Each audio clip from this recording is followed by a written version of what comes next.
Woman, I'm crazy excited for this conversation, Me weaving too.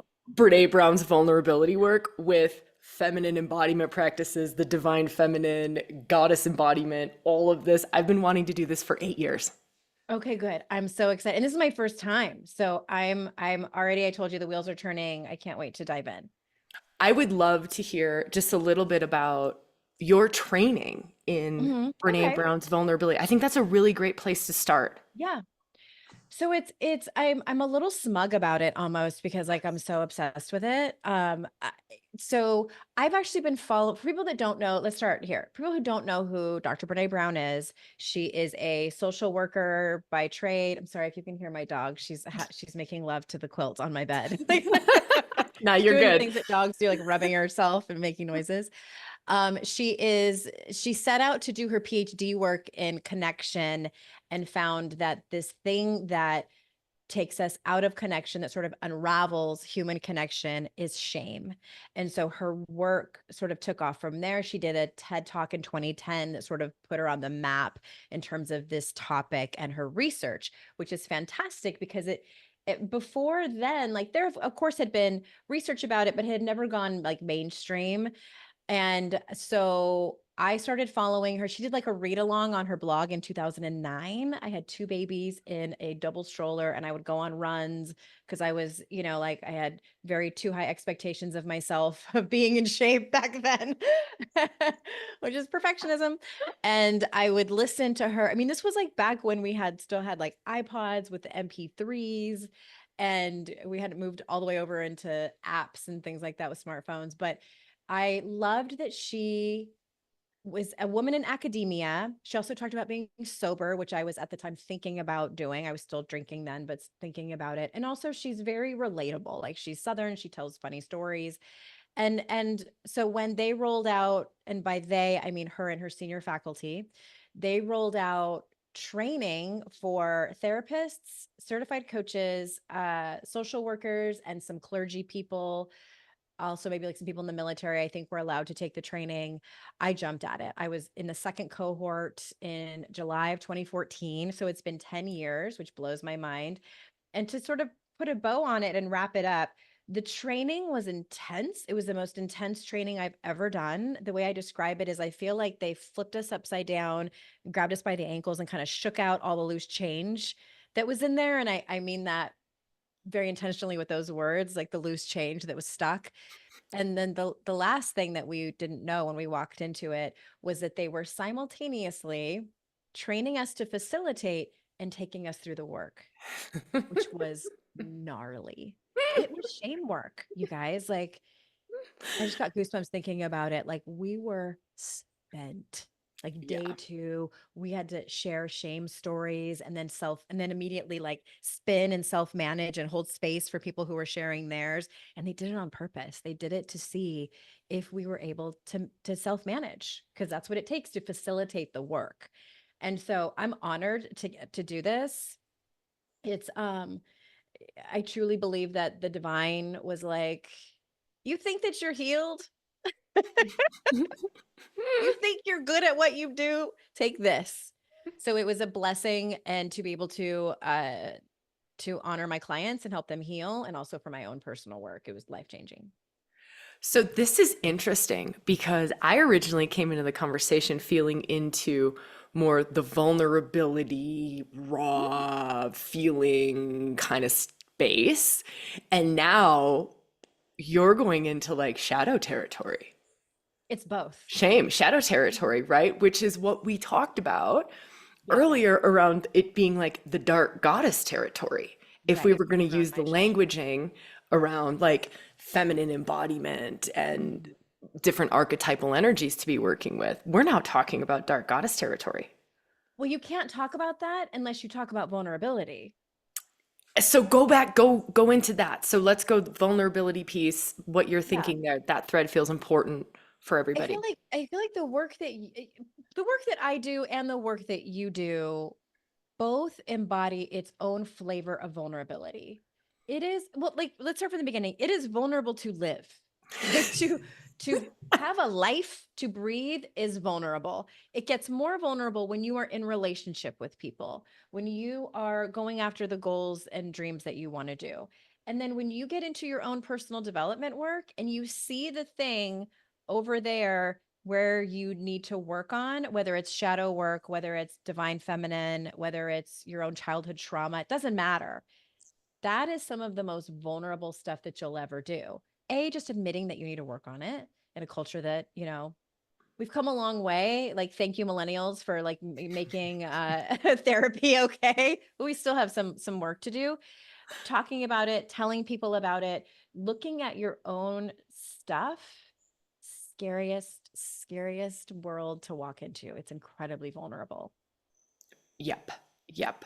Love this conversation. Okay, so doorway in for you to this kind of territory, vulnerability, Mhm.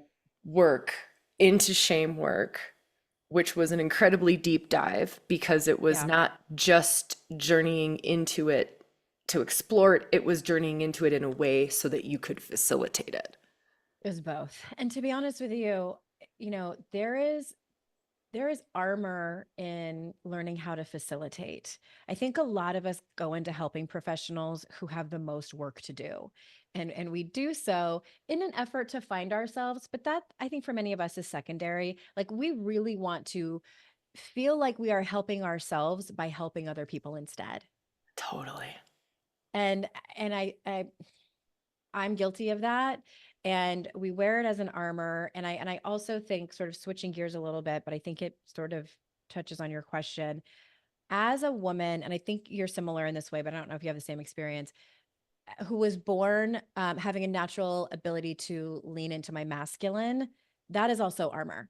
Totally. Because it's an exterior, and it's like it's a pushing forward instead of pulling back and receiving. So for me to lean into any kind of my feminine side, the feminine archetype is both incredibly attractive, and I know that that's where a lot of my healing and answers lie, and also for me personally, some of the most vulnerable work I do, to receive, to let people love me. Let's talk about this. Woman, this Oh is God, do we have this is to? Sorry. Can't I just love you first? Yeah. I love you the most. That's my armor. I love this and I love that you're bringing words to it. And if it's okay, Yeah. would love to go into this soft, sensitive, vulnerable, Mhm. receiving kind of territory from your lens or your experience or and just even your languaging, I think is so beautiful and gives such a different perspective to those who've been hanging out and rewilding for a while. Yeah. Yeah. So yeah, anywhere you feel to start. I think for people to really look at their origin story can be helpful. And most of the time that starts with their parents and what was modeled for us. And for me personally, my mother is similar to me, leans hard into the masculine, which can be a really great thing. She's one of 11 siblings and sort of in the middle. Has 7 sisters, which is like the most beautiful thing to watch her with her sisters. They're Hispanic. She speaks, they get together and speak Spanish. I've never heard a group of people laugh more than my mom and her 7 sisters. It's amazing. And also, uh, grew up in a house, I think, like many Gen X people and even millennials and baby boomers listening, where feelings did not solve problems. They were not Totally. talked about. And if they were talked about in a way of, how do we stop them? How can you go and how can you not display them for us? Like, go to your room when you're finished crying, come out and join us. That type of thing. They were dismissed, often made fun of. We didn't have language around it. And again, I have to say it, my parents did the best they could with what they were given, which was very minimal. And they did an amazing job. That being said, I grew up not having a whole lot of compassion for myself or others, very much under the kind of the American way of pick yourself up by the bootstraps, just work harder, stop complaining.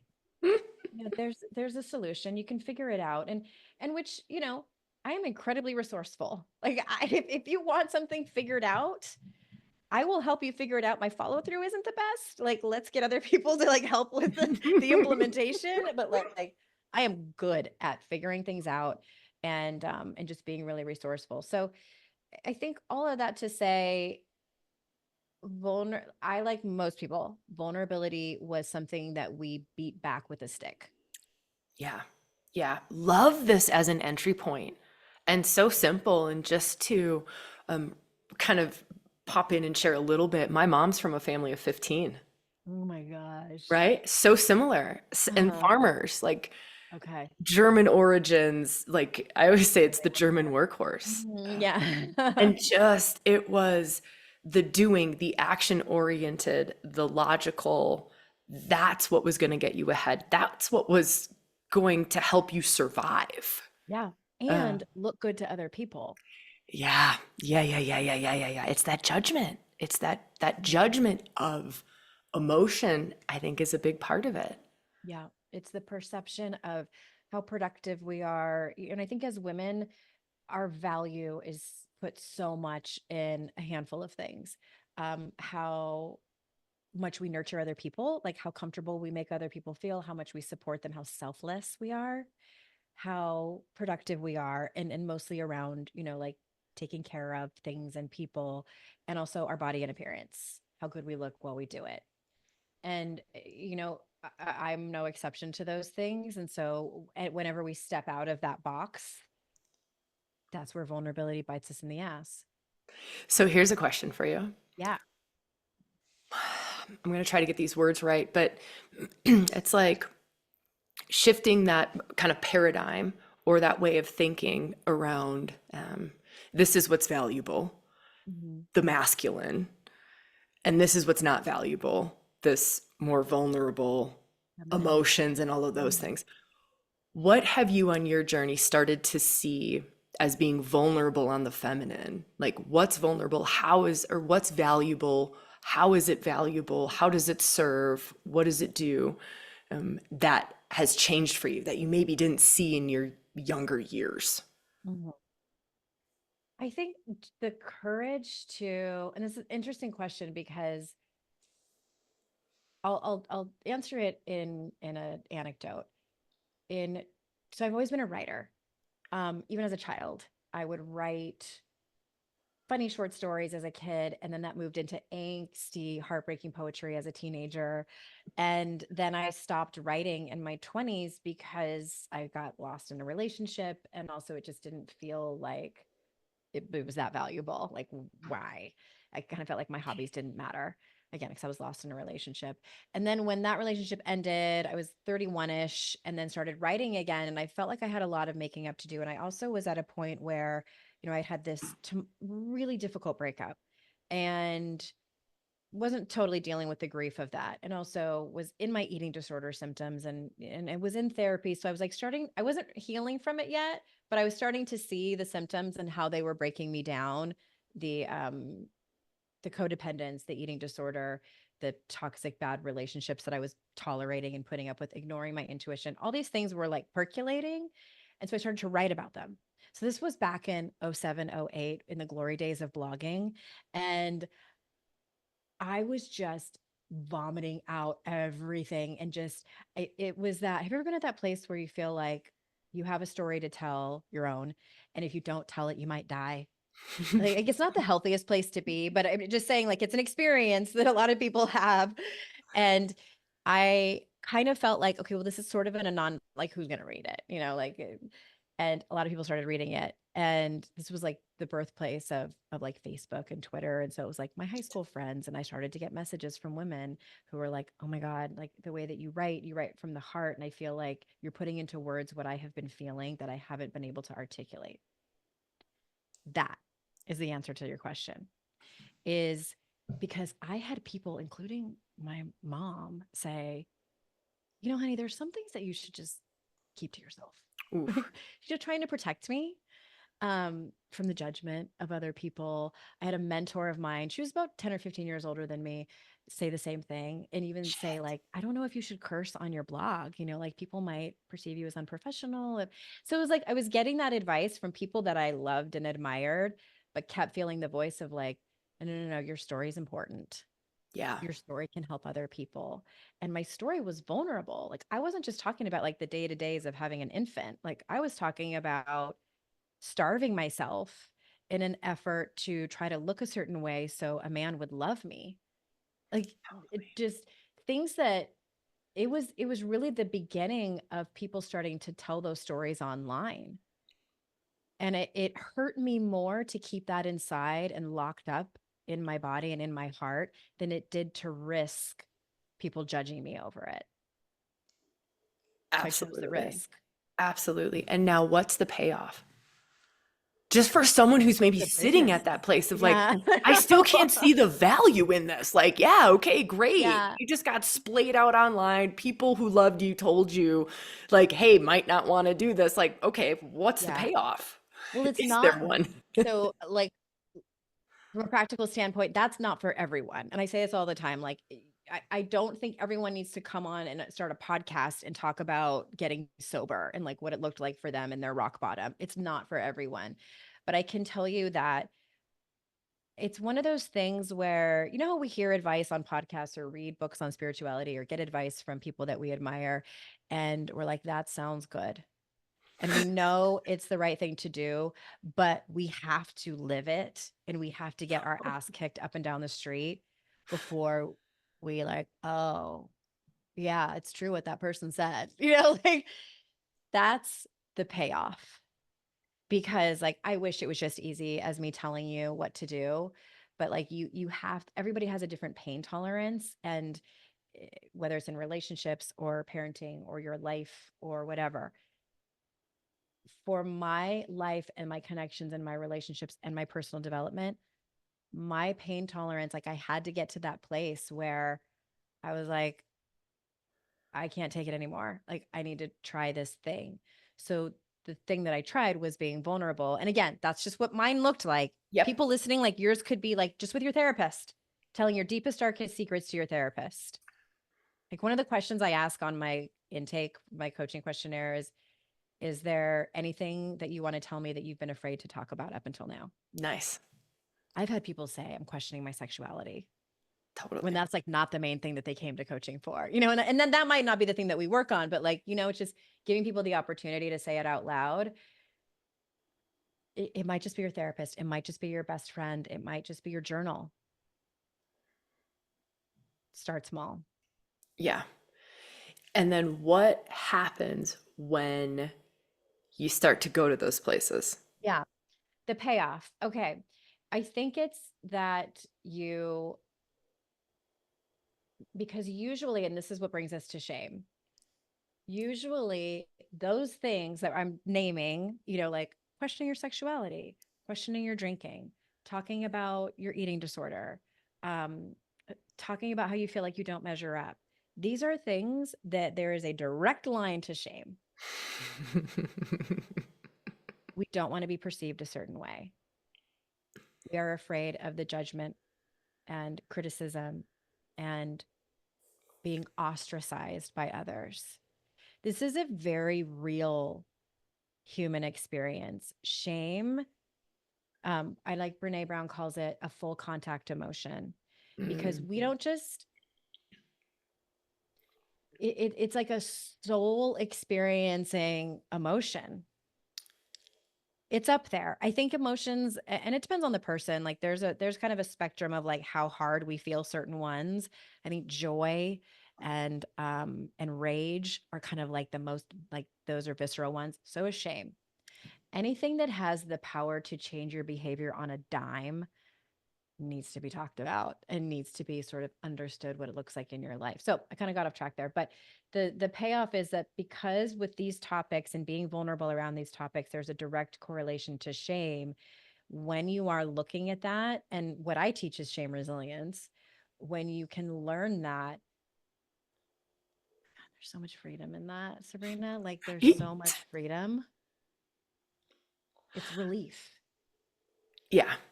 Yeah. I love that. I think and that's a word. I think we sometimes skim over that word, but to just say it again really loud and clear, freedom. It's fucking freedom. my experience of it has also been it's unlocked an enormous amount of life force in myself, Say more right? about that. Yeah, like it, in the freedom, it's like the trap doors that have held that down, Uh-huh. right? Or the parts that not wanting to look at, don't want to admit to, don't want to talk about it to anybody, don't want it to be seen even by myself because I'm going to judge the crap out of it, Sure. right? Like, let's just keep it there. But then to give it air, open the trap door, to me, it just brings this overwhelming sense of aliveness. Hmm. Like it makes me feel more alive. It's a freedom from it, freedom from the ways that it's moved me, the Yeah. ways that it's blocked me from doing certain things or it's shaded my decisions, like freedom from that. Yeah. So shame isn't coloring my choices in life Right. anymore. So freedom from that, but also a freedom of more energy, more juice, more aliveness, more life force. Gotcha. Yeah, I love that. You said something really important that I want to underscore. And I forget how you worded it, but like, not being afraid of the shame. So a common misconception when I talk about when I mention like this is what the work that I do or the foundation of the work that I do is a lot of people say or even just think I don't walk around feeling ashamed. Like I don't think I have a lot of shame in my life, which is valid. Like I don't either. Like I don't walk around and even before I did the work, I wasn't walking around like Eeyore, feeling like ashamed all the time. That's not usually how it works. Totally. What's happening is that shame is sort of like in the back seat at all times Love navigating. this. I love this. I love that we're talking about this. This to me is so fucking important because we don't know that it's there. Like, we don't know that it's there and we don't know that it's calling the shots, but the behaviors, like if you think about like people listening, think about the behaviors that you employ on a fairly regular basis that probably aren't the best, but they're not creating that huge of an impact for you to want to change them. This is the people pleasing. This is the perfectionism. This is poor boundaries. This is isolating instead of reaching out for help, numbing out. A lot of times this looks like control, blaming, lashing out. The reason I know all of these and can list them is because I wrote a book called How to Stop Feeling Like Shit, and that's all the chapters. And the reason that I wrote that book is from my Brene Brown training because these are all of the things that we employ in an effort to try to avoid shame. And I Yes. want to say this, they work for a while. I always say like control and perfectionism got me to graduate with honors from college, and that's not always a bad thing. It's not. I'm still a people pleaser sometimes. Like I just was right before this call, I was writing an email to my soon to be ex-husband and it's contentious. And so I'm like, oh, good shit. Like it's too many sentences and too many like trying to help him. Like I'm people pleasing. I am because I don't want to be ashamed of my behavior. I don't want to be ashamed of our co-parenting relationship. So it's like if you, and it might take some time for you to connect the dots, but anytime we're engaging in any of those behaviors that I mentioned, we are doing so in an effort to try to avoid shame. I love this. I love this. I really, really love this. There's a practice that I do or facilitate on occasion, and it's super simple. And I just want to share it here just in case it Yeah. serves anybody. But it's so simple. It's like, let's say I'm feeling perfectionism, and it's like I can feel that it's not serving. Like Mhm. even just like a tiny little bit, I'm feeling that my perfectionism in this moment is not. It's not serving. It's not. It's there's something there. However that marker is for us, we just know. Like, yeah. Yeah. Yeah. And then it's this place of, okay, what's just under my perfectionism, right? Like, and you can do breath work to get into it. You can do movement work to get into it. You can do, there's all kinds of different ways to get into it. You can visualize yourself going just a layer deeper. But I it's want to know like, what and who. eh, yeah, like what and who. That's Mhm. cool. Tell me more about that. Well, like for like perfectionism for me, if I think about, I think a good question would be who is under it, because then I can try to name certain people that I'm trying to perfect in front of, and that will bring me Cool. to the what. Cool. I like that. It's I just another like way of that. getting there. It's another route. Totally. No, no, no. I love that. And I Yeah. love that So it's go more of on. like a mind-based thing. And Mhm. so it's, just a layer under there. And then what's And then sometimes it starts to get like not mind, not mental, right? It's like, okay, perfectionism. And then I go one layer deeper and I'm like, oh, I'm actually just really sad, Mm-hmm. right? And then you're just like sad. And it's like, okay, is there something under here? Oh, actually, I'm really fucking angry. Yeah. Like, holy shit. Like, my perfectionism covered up grief, covered up rage. What's under there? Oh my God, I'm so full of fucking shame, Yeah. Yeah. right? Or Mhm. fear or Right. whatever that like root thing. And for me, and the way that I kind of hold spaces is it doesn't always have to be shame. It can be, Sure. but let's see how far down the, I don't know, the thread we can Mm-hmm. go Mm-hmm. into like the deepest core that we can get to in that moment anyways. Yeah. Well, I love that. And I love that you allow space too for people to name whatever it, however they describe it. Because for someone else, they might describe their shame as fear or, fear of rejection, which, as a professional, like I'm always gonna make the connection. But if that word doesn't work for you, by all means, don't use it. I'm not gonna force emotions in your mouth. I like to like a comparison might be, a lot in our circles, worthiness gets talked about a lot. And people feel like, oh, do you always feel like you're not enough? Da, da, da. And that never totally resonated with me until I figured out in therapy. And I was like, oh no, you know what mine is? Mine is I have this crippling fear, a deep, deep core wound slash fear that nobody really likes me all that much. Like nobody really gives a shit. Like they're all just like kind of either using me or just humoring me and appeasing me until they're done and they're going to end up leaving me, which is like some experts might say that's the same thing as not feeling worthy or enough, but that's how it feels different to me how I articulate it. So saying that for people to use whatever words work for you. Yeah, no, love that. So here's kind of a question now is, okay, let's say you've I remember reading this somewhere, but it's like walk the cat backward, right? Yeah. In Mhm. in situations or you go down the thread a little bit deeper. So what do you do or what can you maybe share in this conversation that makes sense to share helps anyone listening when there's like one of those surface level things that you talked about, like things Mhm. that are we're conscious of that we can catch Right. that we're aware of, right? And it doesn't have to be, it could be the people pleaser, it could Mhm. be something else like those. I think there were like 10 things that you almost like rattled off super quickly, which Yeah. was awesome. I love that. What do you do when you kind of go deeper into it and you start to get to, let's just say it's the maybe more unconscious, more hidden territory, like the caboose on the train that's always there, but we're just not looking at the dang thing. Yeah. Are you mean like, are you asking like how someone might be able to find that or when they Maybe find it, let's what do do they that do? one first. Okay. How someone might be able to find that. And then what the fuck do you do when you Yeah. do find it? It's about asking yourself questions. I think that this is where coaching can be so helpful. And even people who aren't in the place where they can hire a coach or a therapist, you can Google like powerful coaching questions or powerful coaching worksheets so that you can sort of walk yourself there.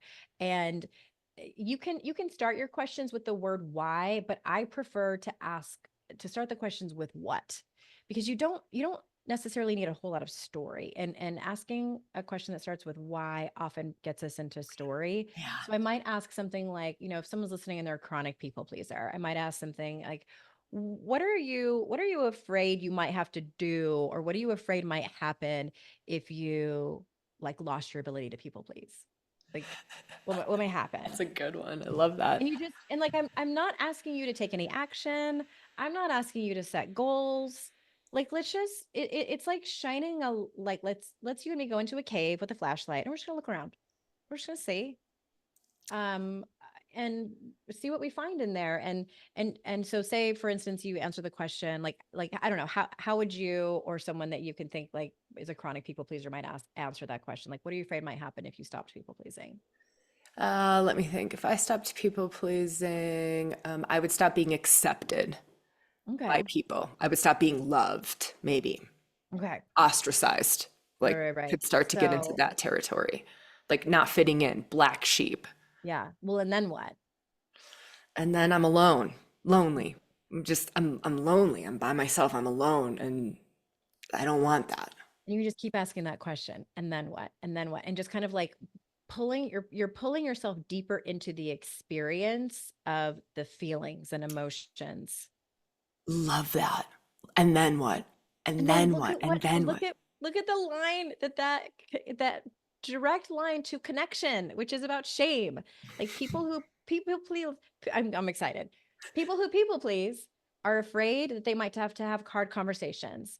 They're afraid they're going to disappoint people. And if that happens, then they might be alone. They might lose relationships. So, what sucks about that? Loneliness, lack of connection, lack of being accepted into a group, which is a direct correlation to shame. To me, it always points to shame. But Y- again, I No, get a little bit on my soapbox about heck it. yeah, it's beautiful. No, no, no, no, that's great. Okay, so have come back asking self the questions, right? Have gotten into this place, have kind of hit that like, Now you're in the depths of despair. yeah, exactly. Like, Sorry. Welcome to our world. You and me dressed in black. We're totally. here for your funeral.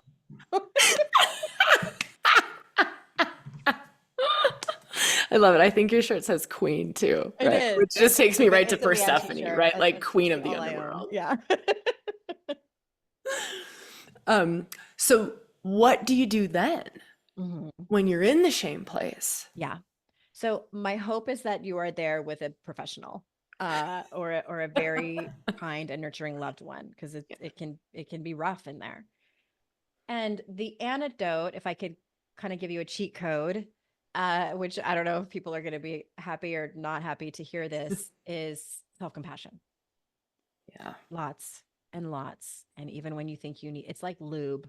You can never have too much. I love you, woman. Always have it on hand, even if you think you don't need it. 'Cause there might be a ceiling fan on somewhere. Anyway, um, but it's actually two things. It's self-compassion and empathy. And empathy, you do have to rely on another person to give you that, which is, part of the work that I do in finding that person. And if you're familiar with Brené's work, she says, you tell people your story to people who've earned the right to hear it. So it's either with a trusted professional or someone with whom you have hopefully either established a relationship around how to show up for each other, and or had a conversation, a candid conversation of, here's how I am supported most, how can I support you the most, and empathy. Yeah, I love that. I love that. So simple and so hard. So Yes. easy to say. Be compassionate. I remember one of the most shameful things. I mean, it was the most shameful thing of my life, right? That door opened and there was no way that I could love that part of myself by Mhm. myself. There was, I just could not possibly find the compassion. I had so much shame around it, judgment. Like, I demonized that part for like 30 years, right? And it was through other people, trusted people who earned the right. I think that's so important to say, who earned the right to be there in that and could, love what I was deeming unlovable. And I mean, literally looking at this part of me, I'm just like, there's really nothing wrong with that part. It's fucking beautiful. I mean, and to look at that in someone else's eyes, they're just staring at you and they're like, that's really beautiful. Yeah. And you're like, what is wrong with you now? That's your, I mean, because it brings up all the defenses around that thing too. I mean, man, those rides are wild, but they are so, to me, that freedom piece, but it's also like and the fullness of being myself. Yeah. It's like that true self journey. Like this was a part of me that I came into this world with. And Mhm. it's just as grace filled as the other parts of me, just as love filled, but it was so demonized in Yeah. society, in my family system, in just my own personal karma. Um, Mhm. isn't it? It's a wild, That one of sounds the like greatest things I've ever been through, though. all right. Yeah. And I make up that what you're describing in that personal experience is fairly advanced. Like that is some big PhD personal work. And for people listening, like I invite them to start small. Maybe it's a mistake that you made that you're still beating yourself up for. And it's, not a big one. Um, for example, like a big one for me was I had an abortion when I was 17, and it's layered. It wasn't just the experience of doing it, but it like involved family of origin stuff, the relationship that I was in. I was a child having to make a very adult decision. And that is something I carried around for 30 years.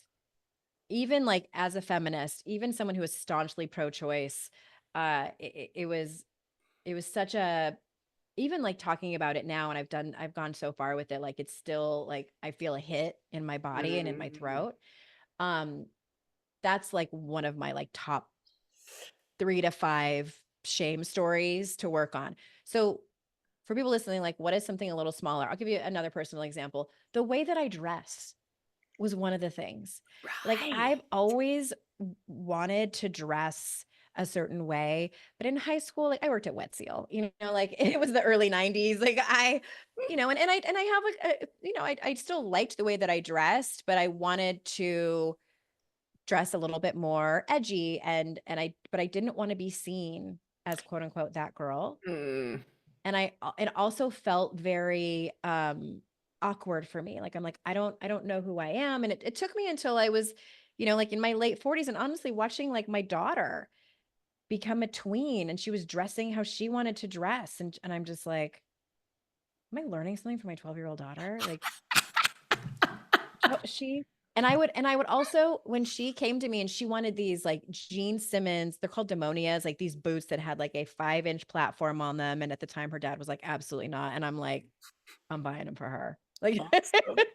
no one is going to tell my child how to express herself, especially my daughter, who's growing up in a culture that's going to try to put her in a box and tell her how to look and how to behave and what's valued more. She's going to dress exactly how she fucking pleases. And then I was like, why can't I do that for myself? Damn. Oh, so good. I And then I got love myself a tattoo, I many of them.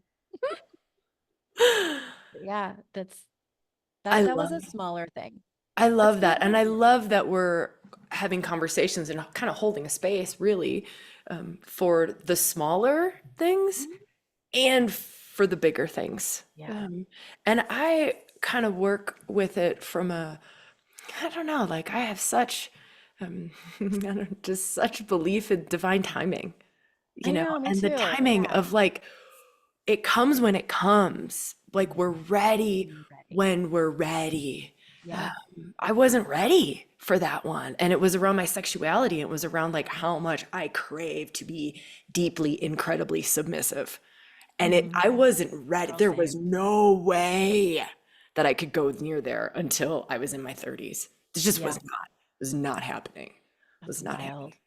I think that's fairly common. Like when you're talking about sex, specifically like the act of it, and how and I've been diving a little bit into the kink community and sort of like learning like what's also like universally normal and common.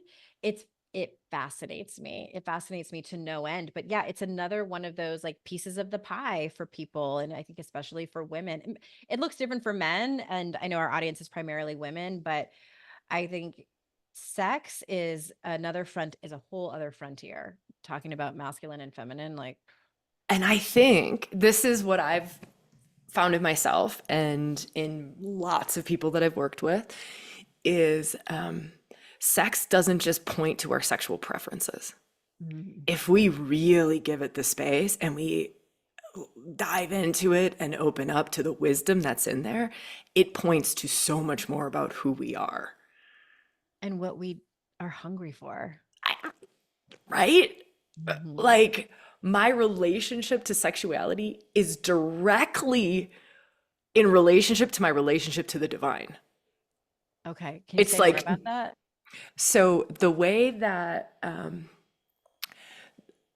so let's just go off the submissive piece, right? Because Mhm. it's super simple. It's like to be to totally let go, right? Right? That's my relationship with God, goddess, Yeah. is to totally let go, move me, let me be moved by the divine. Lead, let. Hmm. Let me be moved by the divine. It's in direct correlation for Yeah. me. For me, Same. it took me years to figure that out. Hmm. That, go ahead.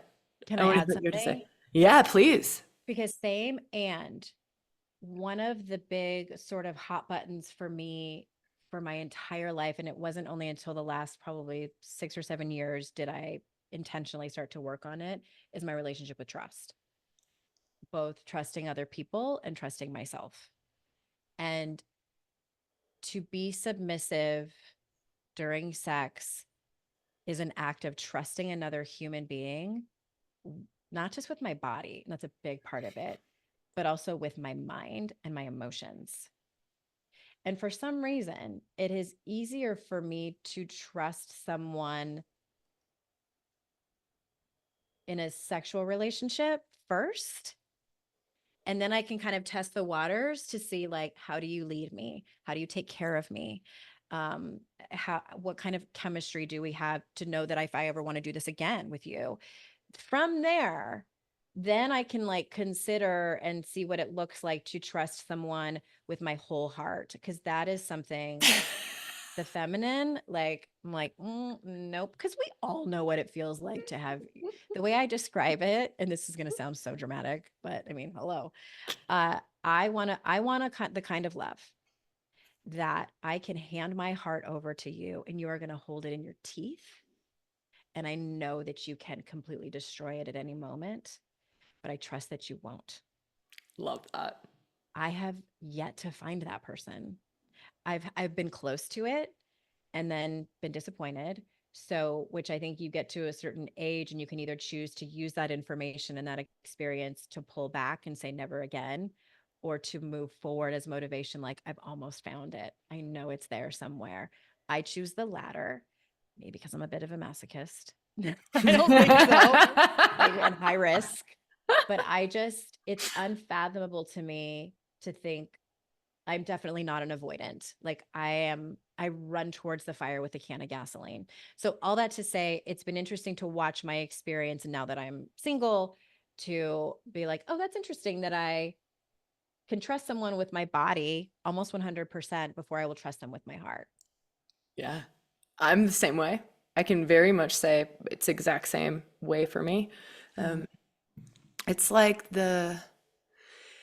and how I have experienced it, and just different trainings and teachings that I've been in, and just kind of what's unfolded in rewilding for women, is that is the thing that the feminine in us craves more than anything, is that deep feminine, that our hearts being met in that place, being held in that place, right? Mhm. Like, and it's the thing we protect the most. We will protect that deep, raw, vulnerable feminine heart much more than our bodies, our sexuality, much more than our minds. But like, that's the thing Yeah. that is like the deepest place, but it's the most fulfilling. This is just, it's the most guarded, the most protected, the most fulfilling, and not just the most fulfilling for us when it's like, let's just say it's a partnership dancing, right? Uh-huh. It's the most fulfilling for that, the partner. Right.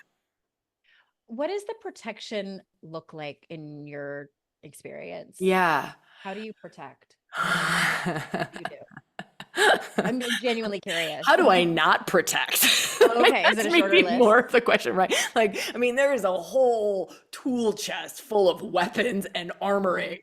armoring, to protect. I perform. That's probably my number one. That's a good one. Mhm. I don't, that's probably not my number one. My number one, what would, I manipulate. Okay. I do that too. I'll spin things, twist things, and I'll test the shit out of something. Okay. Right. Interesting. But it's the manipulate, like I will spin a whole nother story reality around something. That's Mm. that I would say is my number one. Like literally take someone down a rabbit hole and Okay. they're just like, wait, To what convince the the fuck both is of you, real or here? are you mostly trying to convince the other person, or are you also like taking yourself along for the ride? No, I mostly know. Okay. Like I at was gonna this stage say. of my life, younger didn't know. I Right. believed the story too because it was very safe to believe.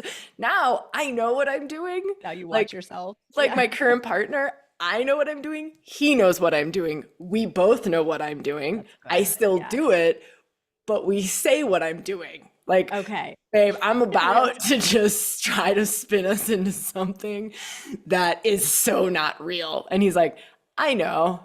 Let's go. Let's just go for this ride. If you It'll need be to get fun. this out of your system, that's fine. And so I do the whole thing, but he just keeps staring at the place that I didn't want to go. Yeah. The real place, right? He'll just stare and just like do do do, need to spin Mhm. around for a little while and then I can come back to it. And that's almost like I mean, testing. Yeah. It's like are you worthy?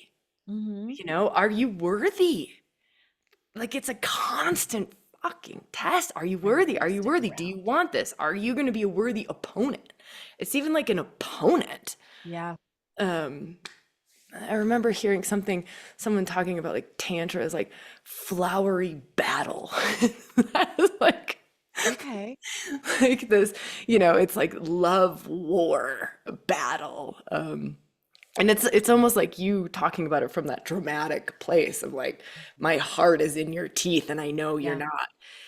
Something that I have found in this like feminine unfolding in my life, because I was extraordinarily masculine, right? I mean, Mhm. extremely masculine for like the first half of my life. And then um, what I have found though is that there is a part of me, that deep feminine heart, nothing fulfills that.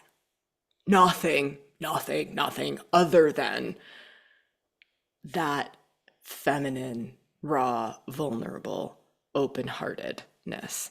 And Mhm. for me personally, I have also found that nothing fulfills it like another human being. You mean being vulnerable with another human? Yeah. In Mhm. intimate relationship, partnership, for me, I that's agree. I'm the same. what touches my deep feminine heart. And Mhm. there is nothing, there's nothing else that goes there for Yeah. me, right? I want it through a human being. Yeah. Can I give, like, for people listening, can I give an example of what that might look like in like a more Please. practical day-to-day moment? I always say that most humans are acknowledgement starved. Like we don't acknowledge like the basic beautiful human moments that happened. So a few days ago I was in the car with a friend of mine and he's had a rough year. And he found a new hobby that he's been really into, and I've from that now outside perspective have just like watched him come alive. And it's his music, and he's made these new friends, and it just is stunning to watch. And he was talking about it, he's been like kind of yammering on about it a lot, and I stopped him and I said, I just want to tell you, as your friend, it has been an honor to watch you come alive and practice your music and meet these people. And I know how hard it was for you last year. And I didn't realize when we met that you were in that place because I didn't have a baseline for you. And I am so grateful to get to be an audience member in watching this joy in you. And he got super emotional. And it's like, these are the moments that count so much in forming our relationships. That is trust building. That is like when we in these personal development circles talk about being seen and heard, that's what that looks like. It's so Someone being powerful. seen in a human experience that they are having that they think that no one notices, or it's just like me acknowledging something wonderful happening in someone's life. Like it doesn't seem like it's that big of a deal, and some people are like, I don't know what to say, and it's like, you can take my script that I just said. Like you're just pointing out in real time like how it makes you feel to watch someone experience something great, or even like that you're honored to be able to walk with someone as they are walking through the grief of losing a parent. Like, thank you for honoring me and trusting me that I can be here with you during one of the most exquisitely painful times in your life. It's Like, and it's the silence too. I want to point out like the discomfort. The reason that people avoid this, the uncomfortableness that comes with saying that thing and then letting it land. Because oftentimes we want to like make a joke to fill the space totally. and be like, sorry, I made it weird. And then we laugh about it, which, you know what? That's okay. If you say the thing and then follow it up with something to like push, you do it, you get there however you want to get there. But I just want to acknowledge how uncomfortable that is, because vulnerability is uncomfortable. We are peeling back the layers and looking at each other's naked selves. Vulnerability is naked, scary. That's so simple. I love that. Vulnerability is naked. It is. I love it. I love I don't that. want to walk out of my house naked, have my neighbors see me. No thanks. But that can be as scary as like acknowledging someone and being in an uncomfortable moment. Can I throw a curveball in? Yeah, And I don't yeah. know why this question just came up, but what would you say is like the shadow side? And I'll give some other words to this too, to vulnerability. Like, do you see people getting addicted Yeah. to, yeah, I want to talk about this. Mhm. Can we talk about this? This feels important to me. Because there's like two sides of the coin. One is just total Right. avoidance, and then the other side is the addiction. Yeah. Okay. So I actually talk about this, and Brene talks about this in the facilitation training and even in her like videos on YouTube and things like that.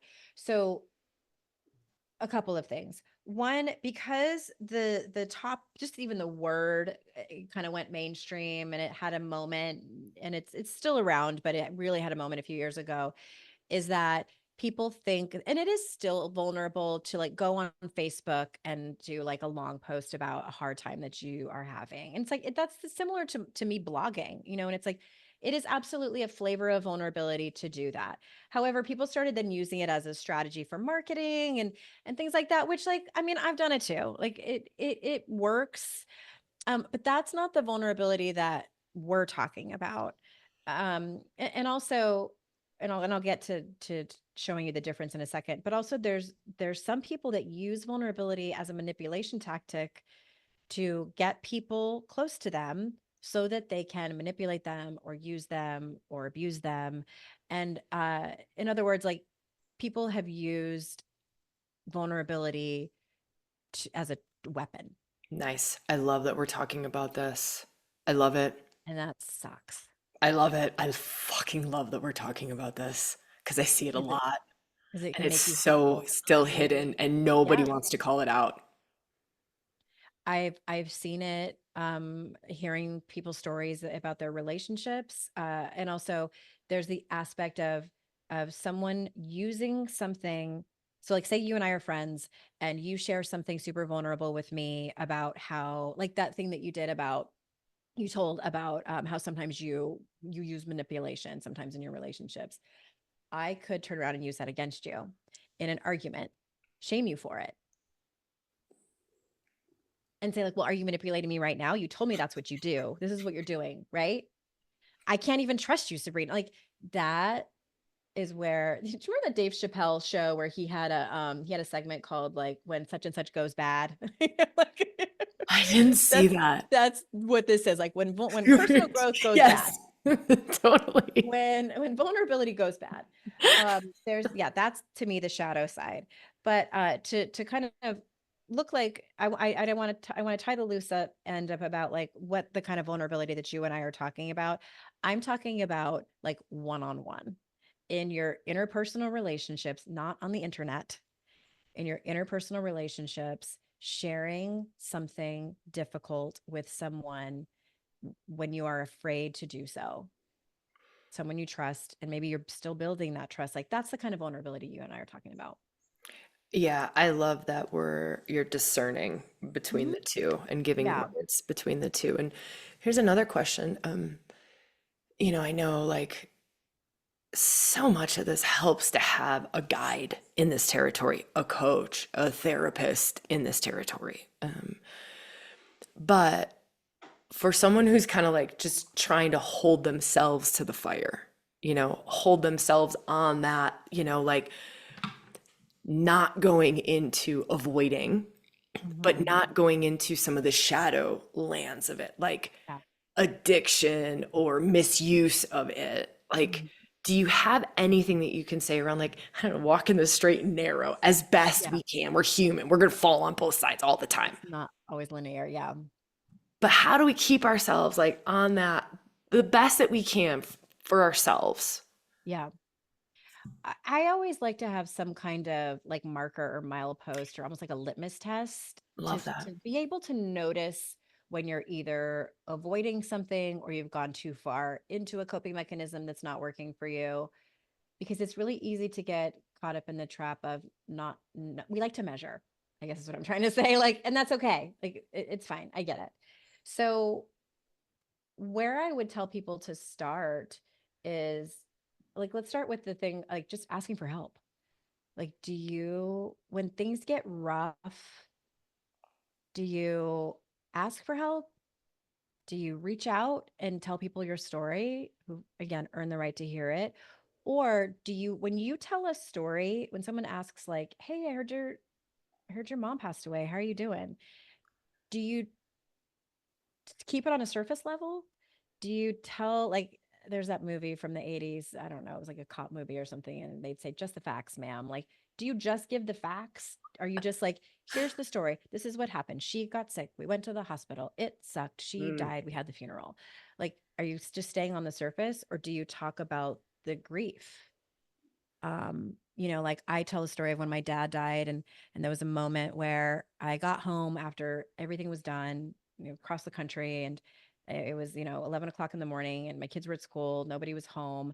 And, I'd been sober for 7 or 8 years at that moment. And the grief was like a tidal wave that took me out and I didn't know which way was up. And all I could think of was how much I wanted to hide inside a bottle of wine.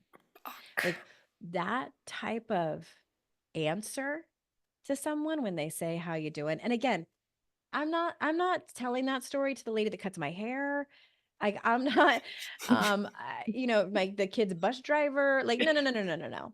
My best friend, my therapist, my husband at the time. Like it's when you tell an experience and are you adding in the emotions or are you just talking about the circumstances? That could be a litmus test for you. I love that. I love that. I'm always saying learn your markers. That for Oh, me, that's been the really? greatest thing. Learn your Uh-huh. markers, know your markers. Mhm. Like being such a student of self and really like observing self, watching self, and knowing your markers. Like I Letting know the go. Yeah. moment I go into that manipulative thing, right? Mhm. I know at the moment because I know what it feels like in my body. I have That's helpful. markers for it, right? My partner has markers for it. He's Yeah. like, you get this face. You just make this little face. That's a marker. Yeah. I know what's about to go down, right? And so, but to do it for ourselves or to do it for others, something else that might be helpful for those listening too is I had a friend, she was a psychotherapist for 50 years, I don't even know. Um, and we had such a deep, intimate relationship. It was really beautiful, lived with her for years. And there was a moment where she said to me, full permission, full permission to say what you see that I don't see.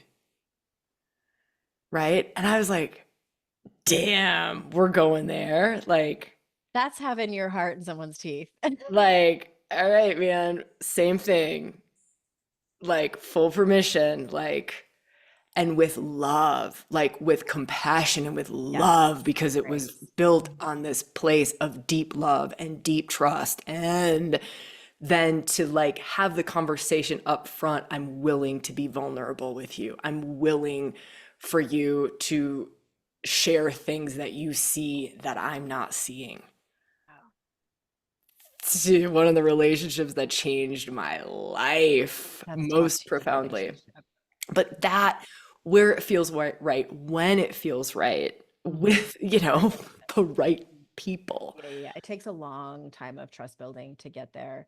I made an Instagram story just a few days ago, and I said, "Raise your hand if you've been victimized by your own self-awareness." And like that's what the markers or mileposts are. So many people DM'd me. They're like me. That's our audience, right? Like whether where it's a spectrum, and like you might be in the beginning of that phase or like more advanced, where it's like you catch yourself. Oh, I remember like the moments that I knew that I had to quit drinking. I was like, God damn it. Totally. Can't unsee it. Totally. Yeah. And Yeah. I call that purgatory, like where you see your marker, your milepost, your thing, and then you stay stuck in the place of not wanting to move forward to take action around it, but also you can't unsee it. And I want to acknowledge that place. I know, right? Like you're having a visceral reaction. There's so much grief there. There is Oh, anxiety. it's so There's gross. stress, confusion. Like it is, and some people stay there for years. Like my Yeah. hope isn't that you stay there for that long, but it is normal. Yeah. I call it the point of no return. It is normal to stay at that point of no return, scared shitless. Totally. Confused. Here's what I do. This is just for myself and might help somebody else too, but I feel the fear and I take a step anyways. Mhm. Like I don't deny it. Like I'm in the shit, but I'm going to take a step, whether that's writing something down for myself, whether that's saying something to someone I trust, I tell right? it It's myself. whatever that step is that helps me move through it. Even if it's Even like tiny, teeny tiny, yeah. like feel the fear and take a fucking step anyways, whatever Yeah. that tiny little incremental step is, that's helped me to not get stuck in that perk because that place is awful. The ruminating and and then you're like, am I, you question yourself. You're like, really? Do I need to quit drinking? Do I need to do?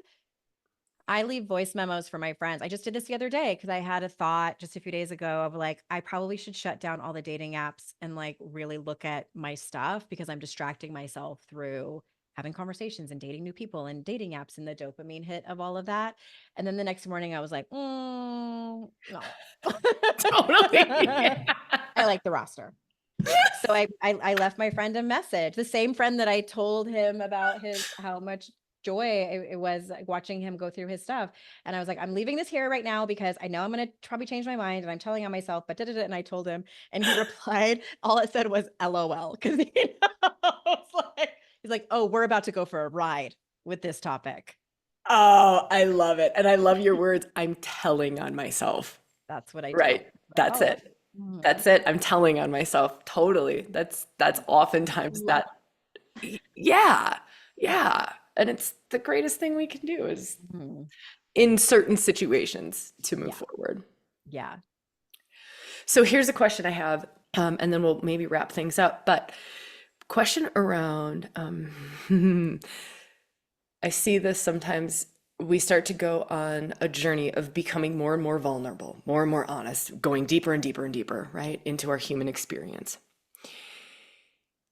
And then we almost expect others in our lives to be going deeper and deeper and deeper and deeper into their own experience and to be starting to match us in deeper and deeper, more and more vulnerable places. And they're maybe not Yeah. going on that journey. What do you say to that? How do you talk to that? I want to start by saying this can be one of the most painful experiences for people to have Mhm. when you're a seeker and someone you love and in relationship with is not. And it's doesn't make them wrong or bad. It's just not in this life cycle for them. There are certain people that believe in destiny, and if you're one of those people, like it's just not in their destiny. We cannot prescribe personal growth, Hmm. unfortunately, because if we could, I would have prescribed it to so many people and they would be better. They just did what I said. They just don't know it. But it is its own kind of hell to keep wishing and hoping that people will come with you and they'll just see the light. Like you're an evangelist and you want to invite people to this church. And it And I also want to acknowledge there's a lot of grief in that. Like when you finally, it's a lot like when when you're a child, when you're an adult child and your parents are not the people that you need them to be. Mm, And Brene actually talks about this, and she says that it's easier and less painful to hold out hope that that person is going to change and be, in this example, the parent that we've always wanted them to be, instead of letting go and accepting them as they are, and knowing that you have to live your life from that place and either set some boundaries or walk through the grief or any a number of things that it takes. It is less painful to hold out hope than it is to accept them for who they are. And I love so that. it's, I've had to do this. I do this in my marriage. And um, it was one of the most, and this is probably the part where I'll cry. It's like one of the most freeing and also painful experiences to look at someone that you love and say, I accept you for exactly as you are right now. And in doing that, I cannot stay in this relationship because I have to love me too. Top 3 most painful experiences of my life. Totally. Um, because potential and hope doesn't love you back. People love you back. And so that took me like, a long time to get to that place. And it's still a process of letting go of like, well, what if, I could have done this.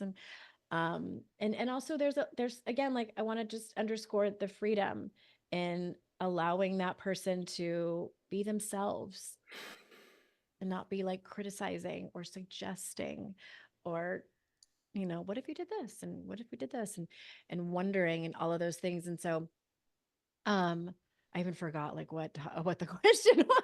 No, this is perfect. Woman, it doesn't Oh, matter. about like, what do you do if somebody's not on the same path as you? The reason that I go into that much depth into my personal story is because I know a lot of people listening are in romantic partnerships where their partner is not on board. And I do think you can make it work if the other person is not as interested in learning about the same things as you. But when it impacts your relationship directly is the part where you need to make a decision. Yeah. Yeah. There's something that I'd love to offer, just words that really helped me and might help others. It's like if I'm asking for a loved one, and it doesn't always have to be an intimate partner, right? As we know, friendships change, family relationships change, all of that stuff when we start changing. I mean, it's Siblings. Yeah. whole, there's every relationship gets impacted. But it's like if I'm asking for the space and the freedom to take my journey, and my journey happens to be growing, my journey happens to be getting more vulnerable, my journey happens to be a spiritual journey or whatever it is for us. If I'm asking for that freedom, I better damn well be giving it. And that always holds me to the fire. Like if I'm asking for it, I better damn well be giving them the freedom to walk their path. That's what I had to do. That's the decision I had to make. And it's And fucking hard. I love how you word it like that, but I mean that's essentially like what our therapist asked. Like, are you willing to accept each other exactly as you are? And no one had ever asked me that before, and I was like, why wouldn't I give this person that gift of Yeah. just full acceptance of who they are? The reason I didn't want to do that was because I knew that if I did, I would have to make the decision to go. Oh, yeah. So I can't Every choose. relationship. Mhm. Sorry, I didn't mean to cut you No, off. I'm done. Yeah. Every Yeah. relationship prior to the one that I'm in now was built on the potential.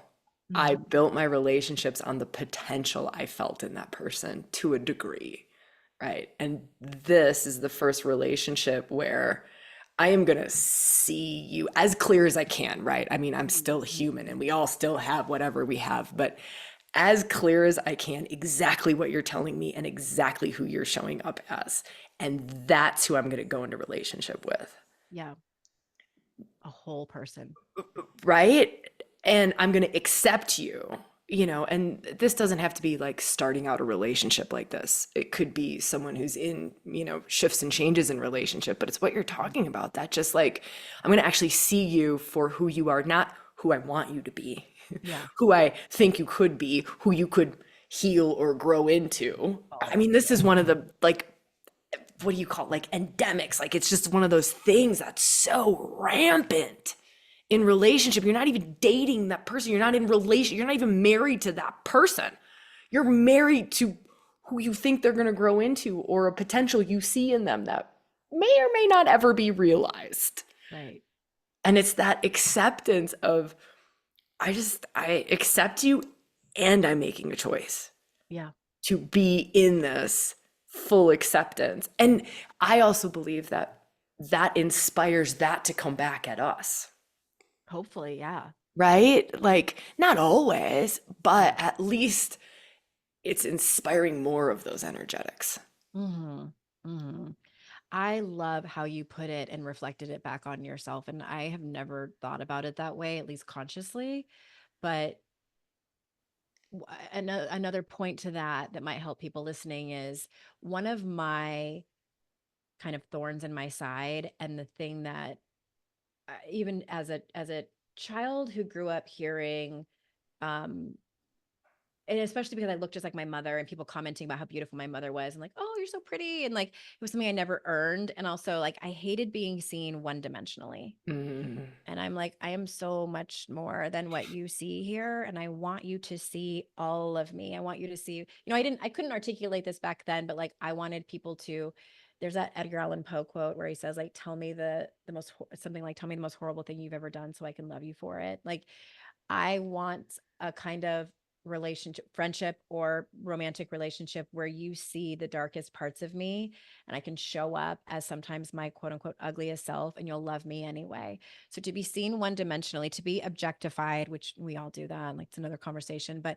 to be chronically objectified was like, would send me into a rage. And Mm. so, yeah, here I am in a partnership where I am not looking at my partner as a completely whole person and loving them in multidimensionally, was doing the very thing that was rage inducing to me. Fuck.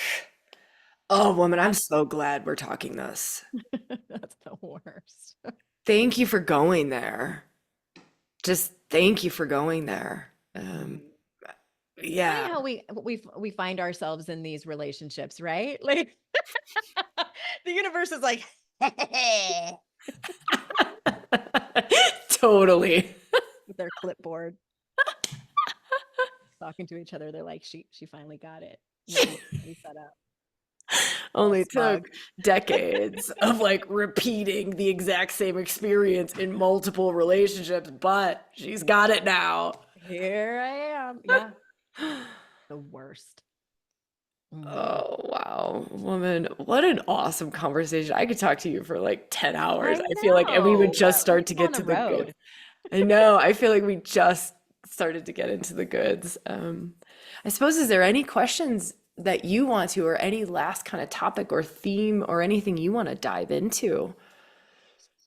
I mean, I would love to kind of bring us back home in regard to, I don't know if I want to use the word balance, if that feels too much, or just sort of like integrating masculine and feminine, and maybe even like on a more granular level, like what does that look like? I feel like we've covered so many topics that are Love directly this. related to that, but like how does all this kind of bring that home? I love it. I think that's great. Yeah. If you want I don't have an answer, so you. to, like, here, I'm Sabrina. asking for me, but I'm sure I'll have something to say. Totally, for sure. No, I think it's amazing. I think looking at things from, I don't know, I just love the vulnerability piece in relation to feminine magic. Like, Hmm. let's just talk on like, let's get like a little bit spiritually about this, Yeah, let's talk if about we moon can, phases and like periods, 100%. as we wrap this up, or um, it's like the deep feminine heart the vulnerability piece, the magic in emotions, right? The magic in loving the unlovable. That's part of the sacred feminine. Like Mhm. to watch these sacred feminine gifts to me, like sitting back and watching, as Brene Brown said to millions and millions and millions of people talking about vulnerability, I was like, oh my God, there's the divine feminine speaking right through her. Yeah. Like in a way that is not esoteric, spiritual, because it's not. Like, yeah, we can talk about it in those terms, but it's also really incredibly tangible. And Um, pragmatic. yeah, and Yeah. it can be considered the rise of the feminine. The fact that we can have a conversation on that publicly, that unveiled, that with getting the popularity that it got Right. around vulnerability, which to me essentially was just really like part of the feminine aspects. Yeah. I love that you started with that and just naming emotions and verbalizing them, processing them, expressing them, digesting them, that is our magic. And it's so interesting. So in 2016ish, 20 might even been 2015, I co-led a retreat with two of my colleagues, and I don't even remember what the Q&A was. And I had that moment like where I was answering a question and I got on my soapbox for a solid like 5 to 7 minutes talking about that, about how your power is in your emotions.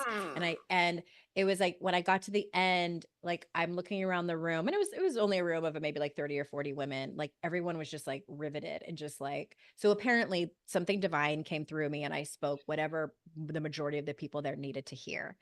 And I'll also, anytime I answer a question, like even this conversation has been largely for me too. And it took me getting sober and just abstaining from alcohol to understand what it meant to actually quote unquote feel my feelings. And so this was almost Totally. 13 years ago that I've been on this journey. And if anybody out there is, an addict or identifies as an alcoholic, like, that typically what experts say is that we kind of when we start our addiction is around the time that we sort of like push down all of our emotions. So when we get sober, we're largely the age that we were when we started the addiction because we just Wow. haven't grown Right. emotionally. For sure. So for For me, it was sure. like I was like 17. And so here I am, this teenager, and it's no surprise, it is not lost on me that the one emotion I have the easiest access to is rage. Yeah. My inner 17-year-old, this girl, if you're watching on camera, that's my senior picture, and I have it there very intentionally. She,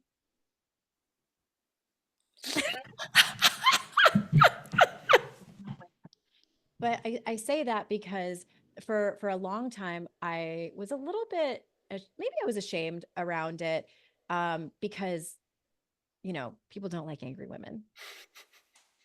So I tamped it down and tamped it down. And so now I look at it as how lucky am I that I have easy access to this? And it is proof to me that if I have easy access to rage, I also have easy access to all of the other ones that I've largely been afraid to feel because they're too feminine, because they are too vulnerable, because they might go away if I feel them too much, Mm. because other people might say, "Who do you think you are for being so fucking happy?" So I say all this because like you can come full circle. And I invite people to just, because some people say like, "Oh, I don't even know where to start when it comes to emotions." Like, which one do you have the easiest access to? Love that. Maybe it's disappointment. Maybe it's frustration. Any of them. They all matter. Love that. Yeah. Can I weave a little piece in more on Yeah, this, please do. like divine feminine piece or sacred feminine or feminine work? There's a lot around radiance, right? There's a lot around the radiance. Radiance is being seen. Radiance is being seen in any emotion with an open heart, Mhm. right? It's that love can flow through the rage, love can flow through the grief. Like the deep depths of open, vulnerable, feminine heart, that love flows through everything. And it's I mean, if we could go further with it, it's what invites consciousness in. So it's Yeah. to be able to be seen in the full spectrum of life expression through ourselves. And it all starts here, right? Yeah. Like it just blows my mind Hmm. um, how it can weave together. It doesn't Yeah. have to, but it can if it's supportive Hmm. to people Hmm. to kind of weave in it or dance in it or, yeah. Did I tell you when you were on my show, did I tell you what I saw during a ketamine session I don't think about love? so. No. I probably didn't because I was interviewing you. So I recently started psychedelic therapy because I had some experts on my show and I realized that, like, shame work was where it was at for me in 2014, and 10 years later, like, I need to crack into my subconscious because there's some patterns that I have, especially now that I'm dating again, that I'm like, oh, there I am. And I want just another modality for healing and growth. And so I started with ketamine. And I think it was my fifth or sixth session of six. You set an intention in the beginning and to like whatever the medicine needs to tell you. And it's usually a very open question. And I don't even remember what the question was that I asked, but I walked away with the following message. And by the way, the way I describe like what I see and what I think a lot of people see during psychedelic therapy is, when you're dreaming and you wake up from the dream and you're like, that seemed so real. Like and if somebody told you something in the dream, like, you would believe them. Like, it feels visceral. That's what, when I hear things and see things during at least ketamine therapy, that's what it feels like. It's sort of like fast tracking the lesson. Instead of having to learn it the hard way by crashing and burning, it's sort of like, oh, okay, I get it. I got it. Integrate. Yes, I'm good. I don't need to learn it the hard way. So I'll spare you all of the details, but what I walked away with, because I keep feeling like I get too attached, like I need to Mm. pull back a little bit. I need to, like, not go all in. I can walk towards the fire, but I don't need to run towards it with the can of gasoline. And what I heard during the session was, no, no, no, no, no. You were born to run towards that fire with the gasoline. It is one of your superpowers to love. My mom jokes and she says, Andrea likes to run around corners with her arms open, but her eyes closed. And I'm like, maybe I just need to run around corners with my arms open, but my eyes open Eyes open too. too. Like, keep love, love, love fully, but hold loosely. I love that. That's what I heard. So in other words, like, keep loving with my whole heart, keep running towards people and, like, telling them, like, I like you a lot. I want to spend a lot of time with you. Like, that's what I do, like, on dates. And, like, people are like, sometimes they're like, awesome, yay. And some people are like, no, you're not for me. But I'm going to tell you, I'm not going to play games. I'm not going to pretend. I'm not going to, like, should I text you back? Like, I'm going to text you. So, the hold loosely part is the knowing that I'm going to be okay if it is unreciprocated. Yeah, totally. Boundaries, 100%. And not chasing. Like, I don't chase, but, like, it's okay for me to run full speed, but also it's working on the detachment, which is another conversation for another time. But to me, that's what love fully and hold loosely means. I love that. It also reminds me of the acceptance piece. Mhm. Love fully, hold loosely, right? Because you just are accepting whatever. There's no expectation. Like this doesn't have to be reciprocated. There is no expectation. I just Yeah. accept Yeah, yeah. who you are and what your journey is. I think that, and this is going to be, I think, for the rest of my life, the journey Love of, fully, like, hold what that loosely. looks like. Damn, woman. That's the perfect like phrase note to end the conversation on. Love fully, hold loosely. Hmm. So stinking good. Andrew, where can everybody find you? What's coming up for you? What's the best place for people to go do more if they want Probably to my learn more? podcast, which you were a guest on recently. So we can throw that show note in there too. Make some noise with Andrea Owen, wherever they listen to podcasts. I loved that conversation, by the way. And But yeah, if people want more, have you I back? would Yeah. definitely go check that out. What else? Give me something else that I can like My sink my books teeth into. everywhere, Yeah. in bookstores and on, the place that shall not be named online. Of course, I promote indie bookstores, but I have three of So, them. based on our conversation, which would be the book that most relates to the conversation that we just had? Or How to Stop Feeling most, Like Shit. how does that? I thought so. I Yeah, thought and that's so. my second book. It has a yellow cover now. It's been updated and re-released after the pandemic because I had some things to add. And that's probably where I would send people to start. Awesome. I love it, Mhm. woman. Any last comments, phrases, I need notes? a cigarette and I don't even smoke. I'm And a with you. nap. I'm with you. I've never smoked in my life, but yes, let's do that. All right. I love you, woman. Thank you Thank so you so much. much. I love you too.